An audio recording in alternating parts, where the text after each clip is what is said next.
Gangster अमन साहू और police के बीच मुठभेड़ में कुख्यात गैंगस्टर अमन साहू ढेर। पलामू में मारा गया गैंगस्टर अमन साहू।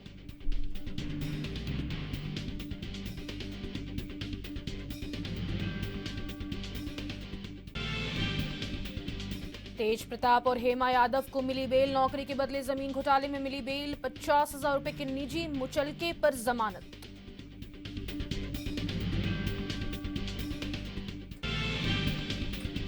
रूस की राजधानी मॉस्को पर बहुत बड़ा हमला। रूस की राजधानी मॉस्को पर करीब 70 ड्रोन अटैक। यूक्रेन के ताबड़तोड़ ड्रोन हमलों से दहला मॉस्को।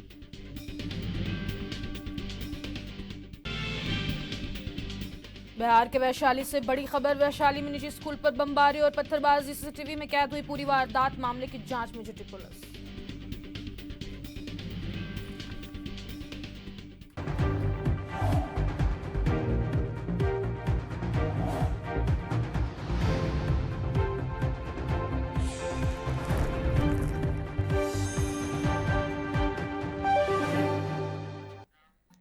नमस्कार, स्वागत है आपका एएनबी न्यूज में। आप देख रहे हैं बड़ी खबरें और मैं हूं आपके साथ सदफ फातिमा। बुलेटिन की शुरुआत करेंगे इस वक्त की बड़ी खबर के साथ। आपको बता दें, पंजाब के गुरदासपुर में जमीन अधिग्रहण पर बवाल हुआ है। बड़ी खबर इस वक्त की पंजाब के गुरदासपुर से। गुरदासपुर में पुलिस और किसानों में भिड़ंत हुई है। ये बड़ी जानकारी इस वक्त की बता रहे हैं। पुलिस से भिड़ंत में 7 किसान जख्मी बताए जा रहे हैं। तो पंजाब के गुरदासपुर से ये महत्वपूर्ण जानकारी। एक्सप्रेसवे के लिए जमीन अधिग्रहण पर बवाल हुआ है। तस्वीरों के माध्यम से भी आप देख सकते हैं, किसानों ने जबरन जमीन लेने का आरोप लगाया है। ये बड़ी जानकारी इस वक्त की। पंजाब के गुरदासपुर में जमीन अधिग्रहण पर बवाल हुआ है। आपको बता दें, गुरदासपुर में पुलिस और किसानों के बीच भिड़ंत हुई है। भिड़ंत में 7 किसान जख्मी बताए जा रहे हैं। आपको बता दें, एक्सप्रेसवे के लिए जमीन अधिग्रहण पर यह बवाल हुआ है। किसानों ने जबरन जमीन लेने का आरोप लगाया है। ये बड़ी खबर इस वक्त की आपको बता रहे हैं पंजाब के गुरदासपुर से, जहां जमीन अधिग्रहण पर यह बवाल। पुलिस और किसानों के बीच भिड़ंत। 7 किसान जख्मी बताए जा रहे हैं।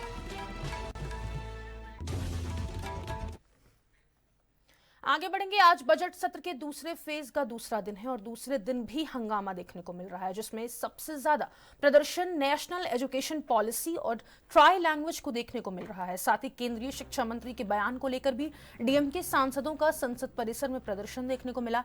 डीएमके सांसद कनिमोझी और अन्य सांसद काले कपड़े पहनकर तमिलनाडु पर धर्मेंद्र प्रधान की टिप्पणी का विरोध कर रहे थे। उन्होंने धर्मेंद्र प्रधान से माफी मांगने को कहा है।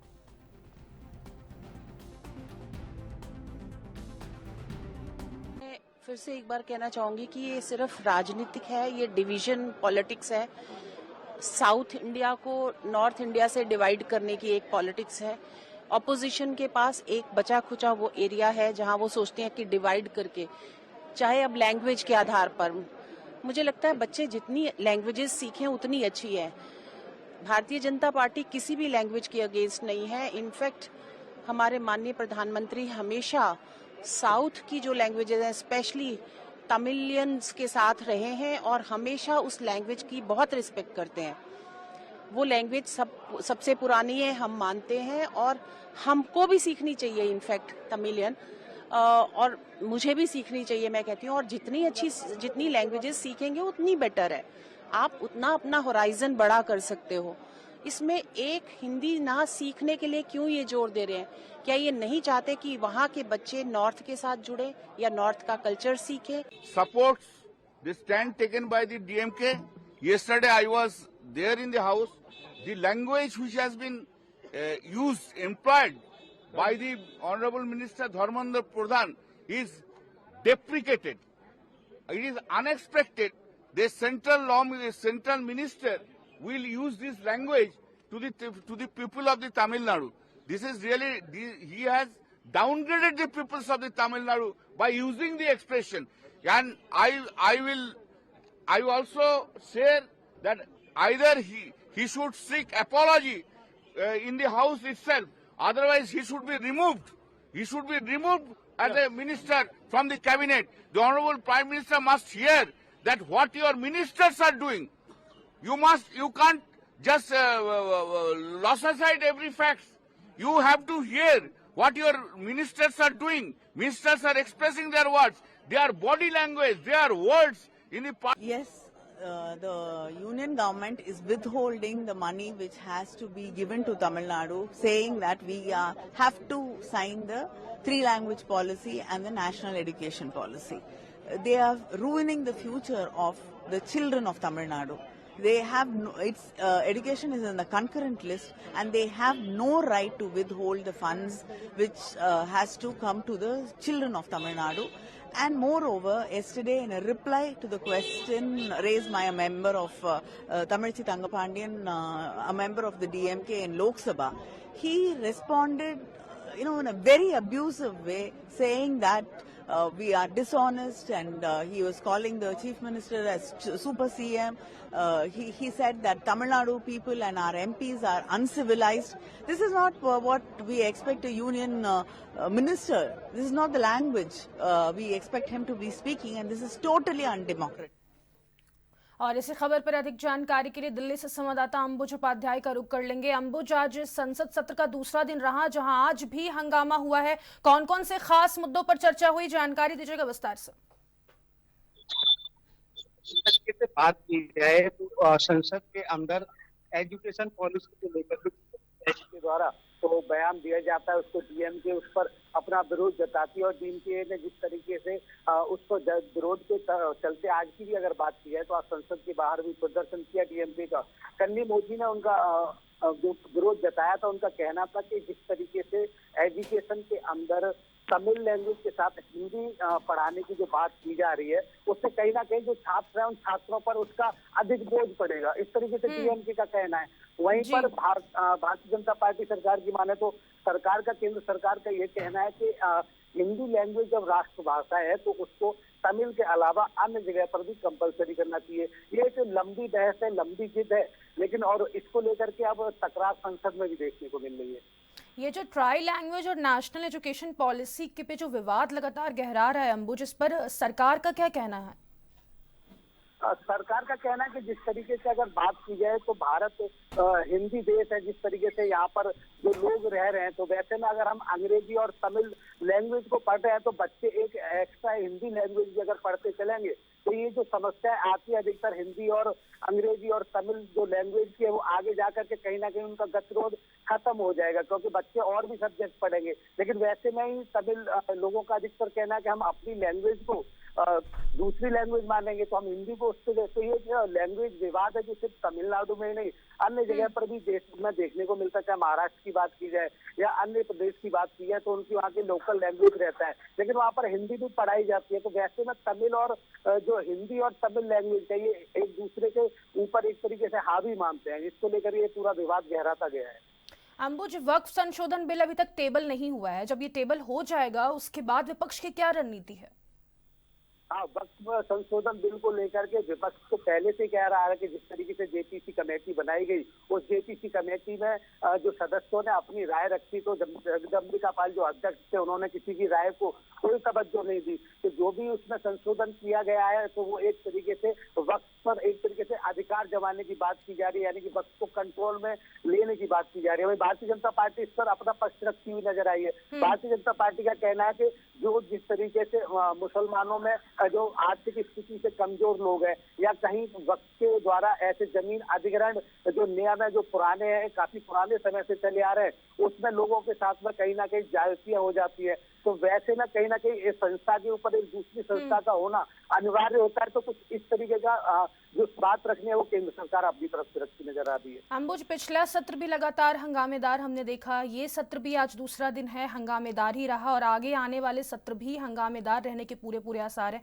ऐसे में जनता के जो अहम मुद्दे हैं वो कहीं ना कहीं पीछे रह जाते हैं, नहीं उठ पाते हैं, चाहे वो विपक्ष की बात कर लें या फिर सत्ता पक्ष की बात कर लें। हाँ बिल्कुल, चाहे एजुकेशन जो बिल है इसकी ही बात की जाए, उससे पहले बजट पेश हुआ है। बजट को लेकर के संसद के अंदर अभी चर्चा भी नहीं हुई है कि विपक्ष का क्या कहना है उस बजट को लेकर के, विपक्ष और अपनी तरफ से क्या मांग रख सकता था। बजट सत्र पर ही काफी बातें होनी थी। 36 बिल ऐसे पेंडिंग है जो इस शीतकालीन सत्र में इनको खत्म होना था, लेकिन वो सारे जितने भी बचे हुए हैं वो बिल के बिल पूरे ऐसे पेंडिंग है। तो गतिरोध है, वो गतिरोध बना हुआ है। तो ऐसे में नैतिक जिम्मेदारी बनती है जो भी वहाँ सांसद है, चाहे वो पक्ष में या विपक्ष में, कि जनता ने उनको वहाँ किस लिए भेजा है तो उस पर वो अधिक गौर करें। चलिए, बहुत शुक्रिया अंबुज तमाम जानकारी साझा करने के लिए। तो लगातार संसद में आज का दिन भी हंगामेदार रहा। आपको बता दें, नेशनल एजुकेशन पॉलिसी और ट्राई लैंग्वेज को लेकर लगातार विवाद गहराता हुआ संसद में दिखाई दिया है। आगे बढ़ेंगे। पंजाब सरकार द्वारा नशा तस्करों के खिलाफ सख्त रुख अपनाया गया है। पंजाब सरकार का युद्ध नशा के विरुद्ध अभियान जारी है। इसके तहत ड्रग तस्करों द्वारा ड्रग मनी के साथ अवैध रूप से बनाई गई संपत्तियों को ध्वस्त किया जा रहा है। इसके तहत आज भी नशा तस्करों के घरों पर बुलडोजर चलाने की तैयारी जारी है। जानकारी के अनुसार आज पंजाब पुलिस द्वारा अन्य विभागों के सहयोग से सुनाम और शहीद भगत सिंह नगर नवां शहर में नशा तस्करों के खिलाफ कार्रवाई की जाएगी। वहीं पंजाब सरकार का बुलडोजर नशा तस्करों द्वारा इस काले कारोबार से अर्जित धन से बनाई गई संपत्तियों पर चल सकता है। पंजाब सरकार ने नशा तस्करों को चेतावनी दी है कि वे या तो अवैध नशा व्यापार छोड़ दें या फिर पंजाब छोड़ दें।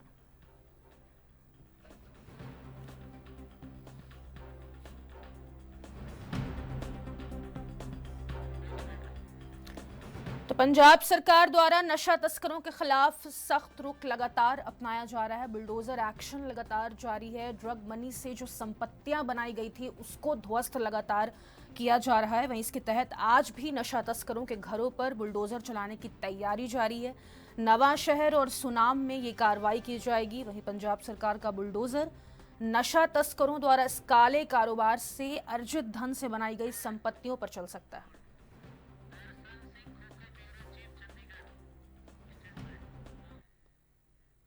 और इसी खबर पर अधिक जानकारी के लिए चंडीगढ़ के ब्यूरो चीफ दर्शन का रुख कर लेंगे। दर्शन, अब तक कितनी कार्रवाई हो चुकी है, कितनी गिरफ्तारियां हो चुकी है इस युद्ध नशे के विरुद्ध अभियान में? देखो, 1300 ਤੋਂ ਜ਼ਿਆਦਾ ਜਿਹੜੇ ਨੇ ਨਸ਼ੇੜੀ ਨੂੰ ਨਸ਼ੇ ਸਪਲਾਈ ਕਰਨ ਵਾਲੇ ਉਹ गिरफ्तार किए जा चुके हैं। आज भी हरपाल सिंह चीमा ने प्रेस कॉन्फ्रेंस रखी, आंकड़े जारी करेंगे। कल भी रोजाना एक मंत्री इसको ब्रीफ करता है। सरकार का ध्यान पूरा केंद्रित है नशों के लिए। जो फील्ड से जो हमको जो फीडबैक मिल रही है उससे भी पता लग रहा है कि नशों को काफी हद तक कंट्रोल कर लिया गया सरकार ने। और अगर मुहिम ऐसी जारी रही तो बिल्कुल नशों का पंजाब में खात्मा हो जाएगा। कल अमन अरोड़ा जो आम आदमी पार्टी के प्रधान ने पंजाब के कैबिनेट मंत्री भी ने, उन्होंने चेतावनी दी कि नशेड़ी या तो फिर पंजाब छोड़ दें या फिर नशा छोड़ दें, एक काम करें। तो काफी सख्त रुख है पुलिस का भी, सरकार का भी। और जो विरोधी धड़े हैं, विरोधी पार्टी हैं, वो सरकार पर दोष लगा रही हैं कि ये पहले मुहिम क्यों नहीं शुरू की गई। तो जो मौजूदा मंत्री हैं पंजाब सरकार से, उनका कहना कि वो नेगेटिव ना सोचें, वो इसका स्वागत करें। पंजाब को बचाना है, पंजाब की जवानी को बचाना है। बड़ी सतह पर खेप बरामद की, बड़ी सतह पर जो बड़े मगरमच्छ भी पकड़े हैं, जो नशा तस्कर हैं, और लगातार कार्रवाई जारी है। और ये भी उनका कहना कि जो नजायज पैसे से जो जायदाद बनाएगा वो भी उनके हाथ में नहीं रहेगी, उसको या तो गिरा दिया जाएगा या फिर सरकार कैप्चर कर लेगी। जी दर्शन, आज नवां शहर और सुनाम में कार्रवाई होनी है। कितने बजे ये कार्रवाई होगी, कितने लोगों के घरों पर बुलडोजर चलेगा, आज कितनी गिरफ्तारियां हो सकती है, इसके बारे में जानकारी? देखो, कार्रवाई लगातार जारी है। अब वो जो ऑपरेशन शुरू है, और ये भी आपको बता दें कि नित्य दिन रोजाना ही कोई ना कोई शहर को चुना जाता है जहां पर लोगों ने जो नजायज उसारी की है। लेकिन सरकार पूरा फूक कर कदम उठा रही है। जिन्होंने पंचायती जगह पर या सरकारी जगह पर कब्जे करके नशों के पैसे से जो जायदाद बनाई उनको ढेर किया जा रहा है। पीला पंजा उस पर भी चल रहा है। लेकिन जिन्होंने अपनी जमीन जायदाद पर वो मकान उसारे हैं, उनके लिए कानूनी रास्ता अख्तियार किया जाएगा और उनके लिए अलग थोड़ा रास्ता होगा। लेकिन जो नशेड़ी लोग, नशा बेचने वाले लोग हैं, वो इतने बदमाशी करते थे कि पैसे के जोर पर वो नजायज जो जमीन है वो भी हटा लेते थे। उस पर जो उसारी की गई वो उनको ढेर किया जा रहा है। जी दर्शन, ये जो संपत्तियां कुर्क की जाएगी, ध्वस्त की जाएगी, उसके बाद की क्या कार्रवाई होगी, कितने लोगों को गिरफ्तार किया जा सकता है आज अगर हम स्पेशली बात करें तो? और अगर पिछले अभियान की हम बात करें तो लगातार गिरफ्तारियां तो चल ही रही है। पूछताछ में क्या कोई बड़ा ड्रग तस्कर पुलिस के हाथ लगा है? कहां से ड्रग्स की सप्लाई हो रही थी, इस बारे में जानकारी? देखो, जो चर्चा है, जो पब्लिक में चर्चा है, या फिर जो पुलिस पर तेज तरह निगाहें रखते हैं, वो उनका तो यही कहना है कि जो नशा बिकता था पुलिस की नाक नीचे बिकता था। उस पुलिस को पता था कि कौन कौन तस्कर है, इसलिए अब उनको पकड़ा जा रहा है। या फिर कई लोग ऐसे हैं जिन पर 7-7, 8-8, 10-10 केस हैं, उन्होंने वो फिर दोबारे वो धंधा शुरू किया, केस भी पै गए, जेल भी देख ली, लेकिन उन्होंने ये धंधा नहीं छोड़ा। उनको रोकने के लिए जो सख्त एक्शन किया जा रहा है। जी चलिए, बहुत शुक्रिया दर्शन तमाम जानकारी साझा करने के लिए। तो आज नशे के विरुद्ध लगातार अभियान जारी है। नवा शहर और सुनाम में आज कार्रवाई की जाएगी। वहीं सख्त चेतावनी पंजाब सरकार की तरफ से दी गई है कि या तो तस्कर पंजाब छोड़ दें। आगे बढ़ेंगे। उत्तर प्रदेश के संभल जिले के दबदरा गांव में दिन दहाड़े बीजेपी नेता गुलफाम सिंह यादव की जहरीला इंजेक्शन देकर हत्या कर दी गई है। बाइक सवार 3 युवक अचानक घर में घुसे और उनसे जबरदस्ती बातचीत करने लगे। इससे पहले कि वो कुछ समझ पाते, हमलावरों ने उन्हें जहरीला इंजेक्शन लगा दिया और फरार हो गए। वहीं परिजन तुरंत गुलफाम सिंह यादव को गुन्नौर सामुदायिक स्वास्थ्य केंद्र ले गए, लेकिन हालत गंभीर होने पर अलीगढ़ रेफर कर दिया गया, लेकिन रास्ते में ही उन्होंने दम तोड़ दिया। वहीं पुलिस ने अलीगढ़ में शव का पोस्टमार्टम करवाया और जांच शुरू कर दी है। वारदात की सूचना मिलते ही एसपी के बिश्नोई और सीओ दीपक तिवारी मौके पर पहुंचे और परिजनों से बातचीत की है। वहीं पुलिस आसपास के सीसीटीवी फुटेज खंगाल रही है और दावा किया जा रहा है कि कुछ अहम सुराग मिले हैं जिससे हमलावरों की जल्द गिरफ्तारी हो सकती है। गुलफाम सिंह यादव वर्ष 2004 में गुन्नौर विधानसभा उपचुनाव में मुलायम सिंह यादव के खिलाफ बीजेपी प्रत्याशी थे। वो आरएसएस के जिला कार्यवाह, भाजपा जिला महामंत्री और पश्चिमी यूपी के भाजपा उपाध्यक्ष भी रह चुके थे। उनके बड़े बेटे दिव्य प्रकाश संभल जिले के जनाबई ब्लॉक के ब्लॉक प्रमुख रह चुके हैं।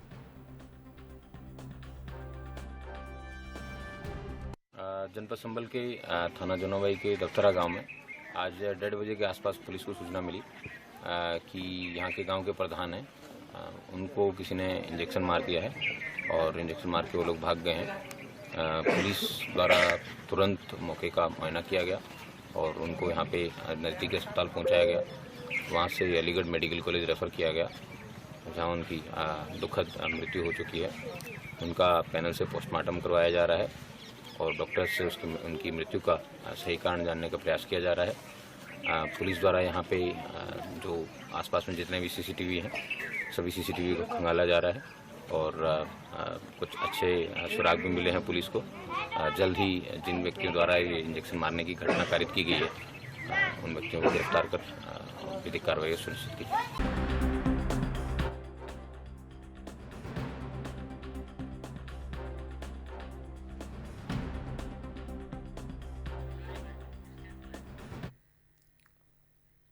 और इसी खबर पर अधिक जानकारी के लिए संभल से संवाददाता चरण सिंह का रुख कर लेंगे। चरण, बीजेपी नेता की हत्या की गई है, क्या अभी तक जानकारी सामने निकल के आ रही है? जुनाबी थाना क्षेत्र के दफ्तरा गांव का मामला है, जहां पे गुलफाम यादव नाम के जो वरिष्ठ नेता थे, उनकी जो है कि 3 युवक आए थे मोटरसाइकिल पर बैठकर और वह जो है 2 युवकों ने पकड़ लिया और एक युवक ने उनके पेट में इंजेक्शन लगा दिया। ये जानकारी उनके परिजनों द्वारा दी गई है। साथ ही आनंद फानंद में उन्हें जो है गिन्नौर सीएचसी में भर्ती कराया था प्रथम उपचार के लिए, लेकिन उनकी हालत सीरियस होने पर वह उनको अलीगढ़ के लिए रेफर कर दिया गया। साथ ही वहां जो है रास्ते में उनकी मौत हो गई।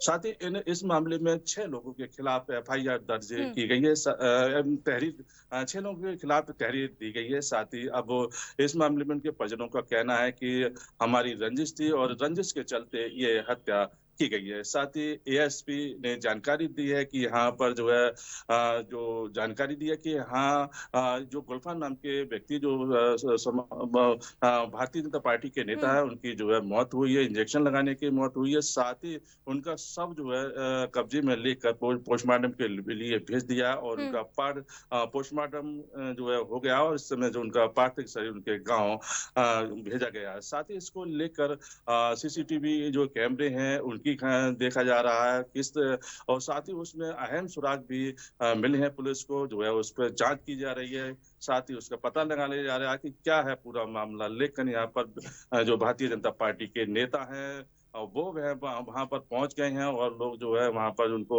जो परिवार के लोग हैं उनको सांत्वना दे रहे हैं, धैर्य बना रहे हैं। साथ ही इसको लेकर अब बीजेपी नेताओं में, साथ ही बीजेपी में खलबली मच गई है, क्योंकि ये वरिष्ठ नेता थे और इसको लेकर संभल क्षेत्र के गिन्नौर तहसील का मामला अगर बात करें तो यहाँ पर क्राइम में बहुत सबसे तेज रहता है। यहाँ पर जो है क्राइम अधिकतर देखने को मिलता है कि यहाँ पर जो है लोग गोलियां मार देते हैं या फिर जो है जमीन जायदाद के चलते इस तरह के जो है अक्सर जो है मामले देखने को मिलते हैं। जी चलिए, बहुत शुक्रिया चरण तमाम जानकारी साझा करने के लिए। तो आपको बता दें, जहरीला इंजेक्शन देके बीजेपी नेता की हत्या कर दी गई है। सीसीटीवी फुटेज पुलिस लगातार खंगाल रही है।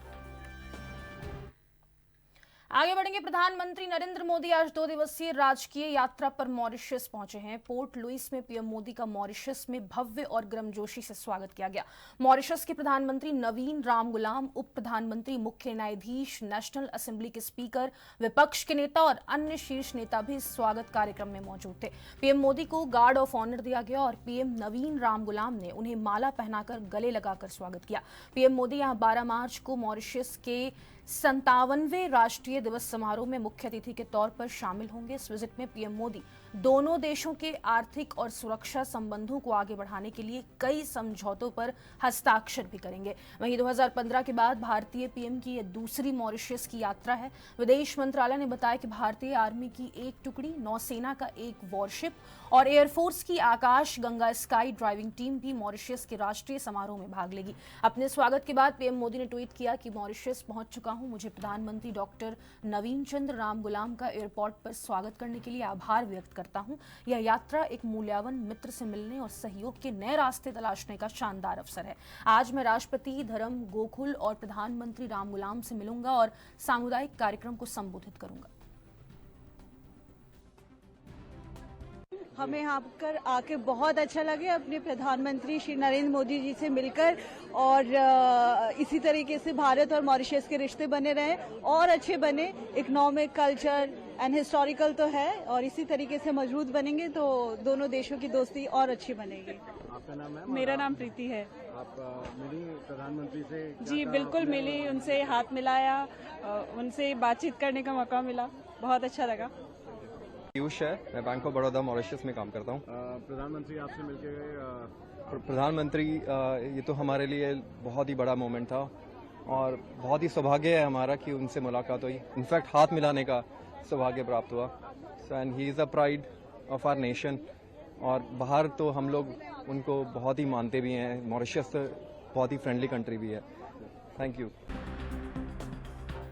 और इसी खबर पर ज्यादा बातचीत करने के लिए डॉक्टर करोड़ी सिंह, विदेश मामलों के जानकार, हमारे साथ जुड़ गए हैं। सर, आपका बहुत स्वागत है एनबी पर। आज प्रधानमंत्री नरेंद्र मोदी मॉरिशस पहुंचे हैं। उनके इस दौरे को आप किस तरीके से देखते हैं, कितना खास रह सकता है? देखिए, ऐसा है, भारत और मॉरिशस के बहुत पुराने रिश्ते हैं जी। ऐतिहासिक, सांस्कृतिक, आर्थिक और सामरिक। आज से लगभग 20 साल पहले दोनों देशों ने अपने सामरिक सहयोग के लिए एग्रीमेंट भी किया था। और मॉरिशस की जो बहुमत है जनता का, वो भारतीय मूल के लोग हैं। वहाँ के नाम है, वहाँ की संस्कृति है, वो भारतीय संस्कृति का ही एक भाग है। ये सब होते हुए भारत के प्रधानमंत्री का वहाँ स्वागत, सत्कार, लोकाचार, ये सब तो हुआ, लेकिन सहयोग को हम किस तरह से आगे बढ़ा सकते हैं? मॉरिशस के प्रधानमंत्री आज तक लगभग 8 बार भारत के राष्ट्रीय पर्व में आ चुके हैं चीफ गेस्ट के रूप में। और भारत मॉरिशस के आर्थिक विकास में और वहाँ के शैक्षणिक और स्वास्थ्य संबंधी गतिविधियों में रेगुलर रूप से सहयोग कर रहा है। पर भारत के प्रधानमंत्री इस बार भी वहाँ जो सिविल सर्विसेज इंस्टीट्यूट है उसका उद्घाटन करेंगे, जो भारत के सहयोग से बनी है। इसी तरह स्वास्थ्य केंद्रों का उद्घाटन करेंगे, वो भी भारत के सहयोग से बना है। और तो सबसे महत्वपूर्ण ये है कि मॉरिशस है जो भारत का सागर प्रोजेक्ट है, अपनी सामरिक दृष्टि से और नेवल सुरक्षा की दृष्टि से उसका बहुत ही महत्वपूर्ण साझेदार है। तो इसके लिए भारत वहाँ के जो द्वीप समूह है वहाँ पे भी सहयोग करेगा और भारत की नेवल गतिविधियों को भी शुरू करने का भारत सोच रहा है। ऐसा कुछ एमओयू हो सकता है। इसके अतिरिक्त जो डिएगो गार्सिया आइलैंड है वहाँ, उस पे अमेरिकन नेवल बेस बने हुए हैं। ब्रिटेन भी उनका उससे सहयोग कर रहा है। तो चाइना के प्रभाव को कम करने के लिए भारत अमेरिका और ब्रिटेन से भी सहयोग कर सकता है। तो इस रूप में हम देखें तो जो मॉरिशस के द्वीपों की जगह है वो साउथ ईस्ट एशिया और अफ्रीका दोनों के बीच में है। तो दोनों जगह हमको कनेक्ट करती है, एक तरफ अफ्रीका, दूसरी तरफ साउथ ईस्ट एशिया। इस हिसाब से व्यापार के लिए, सुरक्षा की दृष्टि से, रणनीतिक दृष्टि से भारत के लिए बहुत महत्वपूर्ण है और भारत का सबसे बड़ा इंडियन ओशियन में साझेदार भी है। जी मैडम। सर, आर्थिक और सुरक्षा सहयोग के मद्देनजर ये दौरा कितना महत्वपूर्ण हो सकता है, और जिस तरीके से लगातार 2015 के बाद प्रधानमंत्री मोदी पहुंचे हैं वहां पर, इसके आप क्या देख रहे हैं, किस तरीके से ये दौरा महत्वपूर्ण माना जा रहा है? और बात करें अगर हम दोनों देशों की साझेदारी की और संबंधों की, तो कौन कौन से वो महत्वपूर्ण हैं जहां पर हस्ताक्षर किया जा सकता है? देखिए, ऐसा है, भारत के प्रधानमंत्री आपने बताया 10 साल बाद मॉरिशस की विजिट कर रहे हैं और 10 साल में अंतर्राष्ट्रीय राजनीति का परिवेश बहुत ज्यादा बदल गया है और विशेष रूप से अमेरिका में जनवरी में ट्रंप के राष्ट्रपति बनने के बाद तो दुनिया में सामरिक रिश्ते और अंतर्राष्ट्रीय संबंध एक तरह के मंथन से गुजर रहे हैं। ऐसी स्थिति में भारत के प्रधानमंत्री का मॉरिशस में जाना और वहां पे मुझे लगता है कि बहुत से MOU पे साइन होंगे। ऑलरेडी भारत मॉरिशस का साझेदार है। मॉरिशस की कंपनियों को टैक्स में रिबेट दे रखा है भारत ने, लेकिन वो तो परंपरागत तरीके से चले आ रहे हैं। अब सामरिक और सुरक्षा संबंधी गतिविधियों के लिए निश्चित रूप से कुछ MOU साइन होंगे और उसमें भारत, इंडियन ओशियन में भारत की भूमिका बढ़ेगी। भारत अपना प्रभाव क्षेत्र बढ़ाने की कोशिश करेगा। उसमें को लेके हो सकता है कि कल कुछ MOU पे साइन हो, क्योंकि प्रधानमंत्री के साथ बहुत से अधिकारी भी गए हैं, अपनी टीम गई है, तो निश्चित रूप से कुछ MOU पे साइन होंगे जो भारत वहाँ के विकास में और आर्थिक समृद्धि में तो योगदान करेंगे, भारत की सुरक्षा और सामरिक हितों को भी सुनिश्चित करेंगे। जी मैडम। बहुत शुक्रिया सर आपका हमारे साथ जुड़ने के लिए और तमाम बातचीत करने के लिए। तो आज प्रधानमंत्री नरेंद्र मोदी अपने मॉरिशस के दौरे पर पहुंचे हैं। 2015 के बाद ये दूसरी प्रधानमंत्री की मॉरिशस की यात्रा है।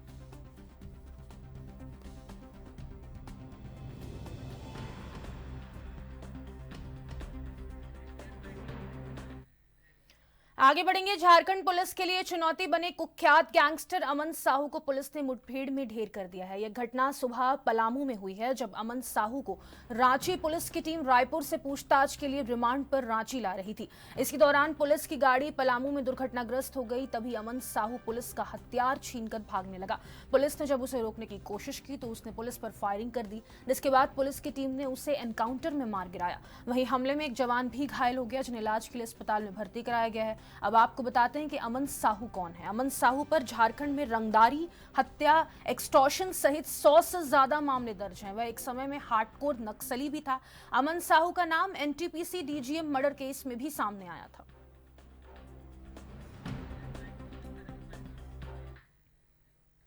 इस बुलेटिन में फिलहाल के लिए इतना ही। मुझे दीजिए इजाजत। नमस्कार।